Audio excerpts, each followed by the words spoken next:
हाय, मी सायली. नवीन कोऱ्या fresh episode मध्ये तुमच्या सगळ्यांचं स्वागत आहे. आजच्या एपिसोडचा आपला टॉपिक आहे कॉन्टेंट क्रिएशन. सो आपण खूप सोप्या आणि साध्या शब्दात कॉन्टेंट क्रिएशन बद्दल समजून घेऊ. गोष्ट नंबर 1, कॉन्टेंट म्हणजे काय? कॉन्टेंट म्हणजे तुम्ही लोकांपर्यंत पोहोचवलेली माहिती. ती व्हिडिओ असू शकते, पोस्ट असू शकते, रील असू शकते, स्टोरी असू शकते किंवा एखादा फोटोही असू शकतो. उदाहरणार्थ तुम्ही पोहे बनवण्याची रेसिपी केली आहे आणि तो शूट करून तुम्ही लोकांपर्यंत पोहोचवता, ह्याच गोष्टीला सुद्धा कॉन्टेंट म्हणतात. गोष्ट नंबर 2, कॉन्टेंट क्रिएटर कोण? तर जो लोकांसाठी उपयोगी, मनोरंजक, प्रेरणादायी, ओपिनियन असणारे, सर्व्हिसेस असणारे, प्रोडक्ट असणारे असे सगळे कॉन्टेंट क्रिएट करतो, त्याला कॉन्टेंट क्रिएटर असं म्हणतात. गोष्ट नंबर 3, कॉन्टेंट आयडिया कुठून आणणार? YouTube search, Instagram search, Google, ChatGPT, लोकांचे प्रश्न. ह्याचा अर्थ काय? तुम्हाला म्हणजे आता मला हे प्रश्न आहे की मला कॉन्टेंट तर क्रिएट करायचंय, पण नेमका कॉन्टेंट मी काय करू, कोणत्या पद्धतीचा करू? तर सगळ्यात महत्वाची गोष्ट म्हणजे मी तुम्हाला सांगते, हे सगळे तर ऑप्शन आहेतच, पण त्याच्या अगोदर स्वतःला एक प्रश्न विचारायचा की माझ्या कोणता टॉपिक सगळ्यात जवळचा आहे किंवा कोणत्या टॉपिक मध्ये मला सगळ्यात जास्त रस आहे. माहिती असतं आपल्याला की लोक आपल्याला कॉम्प्लिमेंट देतात, ही गोष्ट तू छान करतेस, की बाई ही रेसिपी तू छान करतेस, तुझ्या हाताला चव आहे, तुझं स्केच चांगलं आहे, कला चांगली आहे, तू शिवणकाम चांगलं करतेस. तर ह्याच कुठल्याही कॉम्प्लिमेंट वरती तुम्ही कॉन्टेंट क्रिएट नक्की करू शकता. आणि ह्याशिवायही कुठलं तरी नवीन गोष्ट आहे जे शिकण्याची, करण्याची, ज्यामध्ये तुम्हाला रस आहे, तोही तुमच्या कॉन्टेंट क्रिएशनच्या जर्नीचा भाग असू शकतो. फॉर एक्झाम्पल, तुम्हाला अगदी नवीन नवीन फूड ट्राय करायला आवडतात, तर तुम्ही फूड मध्ये कॉन्टेंट क्रिएशन करू शकता. याशिवाय नवीन नवीन गोष्टी, कपडे वगैरे घालायला आवडतात, तर ह्याच्यावरती तुम्ही कॉन्टेंट क्रिएट करू शकता. ह्याच्या ऐवजी तुम्हाला पुस्तक वाचायला आवडतात, ते हे एक छान प्रकारचं कॉन्टेंट होऊ शकतं. गोष्ट नंबर 4, टार्गेट ऑडियन्स म्हणजे काय? टार्गेट ऑडियन्स म्हणजे सगळ्यांसाठी कंटेंट बनवू नका. माझा व्हिडिओ सगळ्यांनीच बघितला पाहिजे, हा तुमचा हट्ट असणं चुकीचं आहे. फॉर एक्झाम्पल, तुमचा कॉन्टेंट हा टॉपचा आहे, फॉर एक्झाम्पल कुर्तीचा वगैरे, तर तो लहान मुलांनी का बघावा किंवा माणसांनी का बघावा? सो तुमचा टार्गेट ऑडियन्स निवडा आणि जसं की मुली, बायका आणि त्यांच्यापर्यंतच पोहोचवण्यासाठीचा कॉन्टेंट तयार करा. ह्याच्यामुळे तुम्हाला निश क्लिअर होतो आणि तुमचा बेस लवकरात लवकर सापडायला मदत होते. 5, कॉन्टेंट पिलर्स काय आहेत? कॉन्टेंट पिलर्स म्हणजे तुमच्या कंटेंटचे मुख्य 4-5 भाग. आता ते कोणते?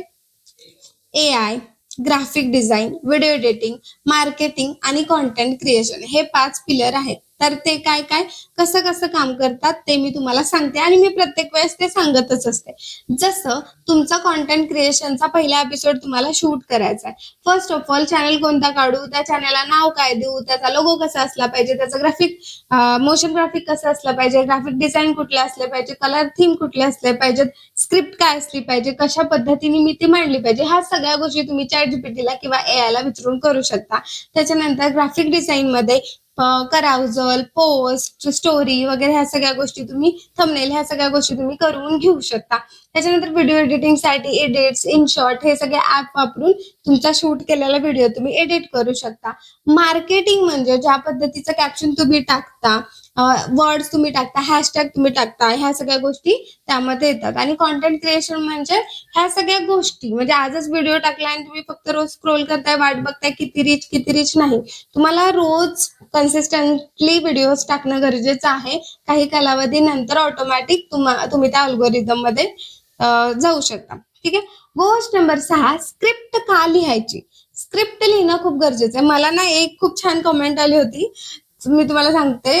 मला खूप कमेंट्स आल्या आजपर्यंत. मी 8 तारखेला 8 जुलैला ही जर्नी स्टार्ट केली आहे आणि 5,000 कमेंट्स आल्या असतील, सगळ्या पॉझिटिव्ह. पण एकच कमेंट मला अशी आली जी मला थोडी ट्रोलिंग टाईप वाटली. त्या मुलीने विचारलं, मे बी नसेलही तिचं इंटेन्शन, आय डोंट नो, पण तिचं असं म्हणणं होतं सगळं स्क्रिप्ट वाचून दाखवते.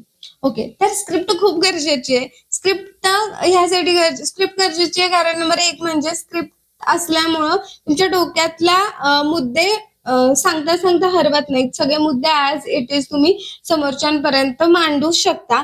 दुसरी गोष्ट म्हणजे पाठांतर करायची गरज नाही. मुद्दे सुव्यवस्थित पद्धतीने तुम्ही ते मांडू शकता. बोलताना अडखळत नाही, व्हिडिओ छोटा आणि स्पष्ट होतो. ठीक आहे. गोष्ट नंबर 7, हुक म्हणजे काय? हुक म्हणजे पहिले 3 ते 5 सेकंद असतात ना व्हिडिओचे, रीलचे, ते सगळ्यात जास्त इम्पॉर्टंट असतात. की त्यामुळे लोक पुढं काय आहे, इंटरेस्टिंग आहे ते बघतात आणि त्याच्यामुळं काय होतं, जास्त व्हिडिओ बघितला जातो, तुमची माहिती जास्त लोकांपर्यंत पोहोचते. पण टू बी व्हेरी ऑनेस्ट, मी तुम्हाला सांगू का माझ्या बाबतीतलं हुक काय असले पाहिजेत किंवा हे कसं असलं पाहिजे, ह्या बाबतीत मी पर्सनली लक्ष देते. मी ट्राय करते की खरंच चांगल्या गोष्टी तुमच्यापर्यंत पोहोचवायच्या आणि ऑनेस्ट पोहोचवायच्या. सो ज्यांना इंटरेस्ट असतो ते लोक बघतातच. सो मी तर म्हणेन क्वालिटीवरती तुम्ही कॉन्सन्ट्रेट करा, ना की कसा रीच वाढेल, कसे मी रीच विकत घेऊ, बूस्ट कसे करू, ह्याच्यावरती कॉन्सन्ट्रेट करण्यापेक्षा क्वालिटी कॉन्टेंटवरती कॉन्सन्ट्रेट करणं जास्त गरजेचं आहे. मी तुम्हाला सांगते हुक म्हणजे काय आहे. हुक म्हणजे 3 ते 5 सेकंदामध्ये तुम्ही जी लाईन बोलताय ना, त्याच्यामुळे लोक खिळून राहतात. फॉर एक्झाम्पल, अशी ही चूक तुम्ही करू नका. हे जर तुम्ही शेवटपर्यंत पाहिलं नाही तर तुमची कॉन्टेंट क्रिएशनची जर्नी वाया जाईल. ही एक चूक तुमचे व्ह्यूज अर्धे करू शकते, वगैरे वगैरे. अशा पद्धतीचे तुम्ही हुक लाईन्स टाकू शकता. गोष्ट नंबर 8, बॉडी म्हणजे काय. व्हिडिओचा मुख्य भाग, एका वेळी एकच मुद्दा समजवणं गरजेचं आहे, जसं मी समजवते. गोष्ट 1, गोष्ट 2, गोष्ट 3 असं करून. गोष्ट नंबर 9, CTA म्हणजे काय, हे खूप गरजेचं आहे. CTA म्हणजे काय, कॉल टू ऍक्शन, म्हणजे शेवटी प्रेक्षकांना काय करायला सांगायचं आहे हे महत्वाचं आहे. म्हणजे मी एखादा कुर्ता विकत घेतला आणि त्याचा मिशोवरून कुर्ता विकत घेतला, मी एक ॲफिलिएट मार्केटिंग करते आणि माझं म्हणणं आहे की लोकांनी तो विकत घ्यावा. पण शेवटपर्यंत जर मी त्या व्हिडिओमध्ये प्राइसच सांगितली नाही किंवा लिंक पाहिजे असेल तर लिंक म्हणून कमेंट करा, हे जर मी सांगितलं नाही तर माझा कुर्ता विकला कसा जाणार किंवा लोक त्याच्यावरती कसा क्लिक करणार. तर CTA म्हणजे काय की जर हा कुर्ता तुम्हाला हवा असेल तर तुम्ही लिंक म्हणून कमेंट करा, बाय करा वगैरे, ह्या पद्धतीच्या गोष्टीला CTA म्हणजेच कॉल टू ऍक्शन असं म्हणलं जातं. गोष्ट नंबर 10, कॉन्टेंट कॅलेंडर म्हणजे काय. कॉन्टेंट कॅलेंडर म्हणजेच आधीच महिनाभराचा प्लॅन तयार करणे. हे खरंच गरजेचं आहे. मी केलं नव्हतं, त्यामुळं मला सतत हे प्रेशर राहतं. ऍक्च्युली माझ्या बाबतीतलं तुम्हाला खरं एक्झाम्पल सांगायचं झालं तर मी फ्री कोर्स AI कोर्सला स्टार्ट केलं आणि मला खूप चांगल्या पद्धतीचा रिस्पॉन्स आला. सो मी फास्ट कोर्स अपलोड करत गेले. त्यामुळे प्रॉब्लेम असा झाला की मला प्रिपेअर करायला, शूट करायला, एडिट करायला तितकासा पुरेसा वेळ मिळत नाही. आता तो मी काढत आहे, पण तुम्हाला कॉन्टेंट कॅलेंडर असणं गरजेचं आहे की गुरुवारी समजा आपला व्हिडिओ मंगळवारी आणि शुक्रवारी 2 दिवस जातो, तर मला बुधवारी शूट करणं गरजेचं आहे, गुरुवारी एडिट करणं गरजेचं आहे आणि गुरुवारी संध्याकाळी वगैरे ते शेड्यूल करणं गरजेचं आहे. कारण एक व्हिडिओ जाण्यामागं बरीच कामं असतात. म्हणजे मी फक्त शूट करते आणि तुमच्यापर्यंत टाकते असं तुम्हाला वाटत असेल तर तसं नसतं. पहिलं तर मी स्क्रिप्ट रेडी करते. स्क्रिप्ट रेडी केल्यानंतर ती पूर्णपणे वाचून काढते, त्याच्यात मला हवे असलेले चेंजेस करते. त्याच्यानंतर मी ते तुमच्या पुढे येऊन, कॅमेरा समोर येऊन छान सेट करून तुमच्या समोर लाइटिंग, कॅमेरा, माईक वगैरे हे सगळं सेटिंग करून तुमच्या समोर मांडते. त्याच्यानंतर एडिट करते. एडिट करताना सुद्धा त्याच्यामध्ये हे स्लाइड्स वगैरे, हे इथं वगैरे असतात ते मांडते. व्हॉइस एनहान्समेंट करते, कटिंग करते. त्याच्यानंतर त्याला थंबनेल बनवून घेते. त्याच्यानंतर त्याला SEO वर्ड्स वगैरे हे सगळं सर्च करते. कॅप्शन, टायटल, डिस्क्रिप्शन ह्या सगळ्या गोष्टी रेडी करते आणि मग तुम्ही माझे व्हिडिओ मंगळवारी आणि शुक्रवारी बघता. हा सगळा अखंड प्रोसेस असते. सो खूप दमछाक होते. त्यामुळे कंटेंट कॅलेंडर असणं गरजेचं आहे. जो कंटेंट तुम्ही टाकता आहात त्याचे रील्स माझं तर म्हणणं आहे रील डेली एक तुमचं पडलंच पाहिजे. सो तुम्ही त्या अल्गोमध्ये खूप फास्ट अडकू शकता. गोष्ट नंबर 11, रील, शॉर्ट आणि लॉंग व्हिडिओ. तर रील हे असावे 30 ते 90 सेकंदाचे, शॉर्ट 60 सेकंदाचे, लॉंग व्हिडिओ 8 ते 15 मिनिटाचे असावे. प्रत्येकाचा वेगळा उद्देश असतो, सो त्याच्या पद्धतीने तुम्ही बनवून ते घेऊ शकता. गोष्ट नंबर 12, कन्सिस्टन्सी का महत्वाची आहे.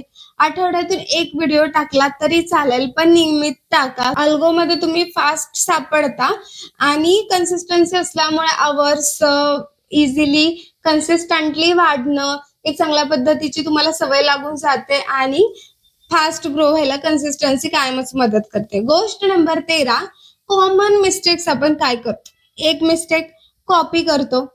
2, रोज विषय बदलतो. 3, थंबनेल कडे दुर्लक्ष करतो. 4, पहिल्या 5 सेकंदात मुद्दा सांगत नाही. तर माझ्या बऱ्याच मैत्रिणी आहेत ज्या मला सतत विचारत असतात की आम्हाला हे कॉन्टेंट क्रिएट करायचं आहे, किंवा ज्या ऑलरेडी करतात पण त्यांना बरेच प्रॉब्लेम येतात, जसे बरेच प्रॉब्लेम मलाही येतात. Trust me, content creation journey जेवढे तुम्ही नवीन आहात, मला वाटतं एखादं दुसरं पाऊलच मी पुढे आहे. फक्त प्लस पॉईंट एवढाच आहे की मी रोज शिकते, मी कन्सिस्टंटली शिकते आणि मी ते सगळं शिकलेलं ट्राय करते. आणि मी जे ट्राय करते त्यात सगळ्यात मोठा रोल हा ChatGPTचा आहे, कारण माझ्या प्रत्येक काढल्या गोष्टींवरती मला कायम ChatGPT राईट डायरेक्शननी हेल्प करतो. पण त्यासाठी मी राईट प्रॉम्प्ट वापरते. मला सतत मैत्रिणींचा मेसेज येतो, फॉलोअर्सचा मेसेजेस येतात की प्रॉम्प्ट कसे वापरायचे. जसं तुम्ही एकतर ChatGPT कसे डाउनलोड करायचं, काय करायचं हे तर मी तुम्हाला पहिल्यापासून सांगितलेच आहे. जर तुम्ही माझे रील्स आणि शॉर्ट्स किंवा व्हिडिओज फॉलो करत असाल YouTube आणि Insta दोन्हीमध्ये, तर ह्या गोष्टी काही तुमच्यासाठी नवीन नाहीत. पण तरीही तुम्हाला सांगते, एक ॲपही आहे आणि तुम्ही कॉम्प्युटरवरती ॲज अ वेबसाईट तुम्ही वापरू शकता. सो मी तुम्हाला सांगते की खूप इझिली जसं तुम्ही तुमच्या फ्रेंडशी टॉक करता WhatsAppवरती, अगदी अर्ध्या मुरत्या तोडक्या मोडक्या भाषेतही त्याला सांगितलं टाईप करून तरी चालतं. तिथं माईक आहे, तुम्ही ज्या लँग्वेजमध्ये बोलाल त्या लँग्वेजमध्ये तो ऐकून तुम्हाला हवं तसं उत्तर देतो. मी खूप छोटे छोटे प्रश्न त्याला विचारत असते आणि तो मला खूप छोट्या छोट्या प्रश्नांची डिटेलमध्ये उत्तरं देत असतो. दुसरी गोष्ट म्हणजे ज्यावेळेस कॉन्टेंट क्रिएट करतो आपल्याला, आपण खूपच म्हणजे फ्रेश असतो, आपल्याला काहीच आयडिया नसते की कॉन्टेंट क्रिएशन कसं चालू करावं, नाव काय द्यावं, पहिले तर निश काय ठेवावं, म्हणजे टॉपिक काय ठेवावं. मी तुम्हाला सांगते, पहिला मुद्दा म्हणजे एक तुमचा निश ठरवा आणि तो भरमसाठ मोठा नसावा, म्हणजे त्याचा व्यापकता खूप मोठी नसावी. फॉर एक्झाम्पल, जर मला नवीन चॅनल खोलायचंय, कुठला खोलू ते समजत नाहीये, पण मला माहितीये मला खाण्यात इंटरेस्ट आहे, नवीन नवीन गोष्टी खाण्यात इंटरेस्ट आहे, तर मी अशा गोष्टी बघणार नाही. भले दुबईला एक फेमस डिश आहे तर आपण कॉन्टेंट क्रिएशन जर्नी तिथून चालू करू, मी दुबईला जाते आणि तिथली डिश खाते, नाही. तुम्हाला कारण तुम्हाला कन्सिस्टन्सी मॅटर करते, तुम्हाला ते मेंटेन पण करायचे आहे. तुमचा जो पण एरिया आहे, फॉर एक्झाम्पल PCMC एरिया आहे, मी PCMC मधले जे जवळपासचे खाण्याची प्लेसेस आहेत ते एक्सप्लोअर करते. तर तुम्हाला अगोदर PCMC एरिया मधला फॅन बेस मिळेल आणि मग हळूहळू त्याची व्यापकता वाढवणं तुमच्यासाठी इझी होईल आणि ऑडियन्ससाठी इझी होईल. सो ह्या सगळ्या गोष्टी आहेत त्या तुम्ही फॉलो करायला सुरुवात करा. दुसरी गोष्ट म्हणजे आज तुम्ही खाण्याचे व्हिडिओ टाकताय पण ते काही फार चालत नाही, म्हणून उद्या तुम्ही कुठेतरी नाटक बघायला गेले, नाटकाचे व्हिडिओ टाकायला सुरुवात केली, किंवा परत तुम्ही काहीतरी वेगळंच केलं त्याचं, मग तुम्ही डेली व्लॉग स्टार्ट करा. It's okay. डेली व्लॉग मध्ये लोकांना माहितीये हे वेगळं रोज काही ना काहीतरी ट्राय करत असतो. पण जर कन्सिस्टंटली तुम्ही फूड टाकताय त्याच्यानंतर निश चेंज केला तुम्ही, तर तुमचा ऑडियन्स कन्फ्युज होऊ शकतो, ज्याच्यामुळे त्यामुळे तो तुम्हाला अनफॉलोही करू शकतो. सो ह्या सगळ्या बेसिक गोष्टी आहेत त्या तुम्ही नक्की ट्राय करा, वापरा. आणि ही सगळे सिरीज बघा एपिसोडची, माझं युट्यूबला प्लेलिस्ट आहे, तिथे जावा, तुम्हाला फर्स्ट टू लास्ट सगळे एपिसोड बघायला मिळतील, ते नक्की बघा. हे सगळे व्हिडिओज फ्री आहेत आणि मी हे सगळे तुमच्यासाठीच बनवले आहेत की तुम्ही ह्या सगळ्याचा खास फायदा घ्या आणि भरपूर गोष्टी शिका आणि एकत्र ग्रो करूया. थँक्यू.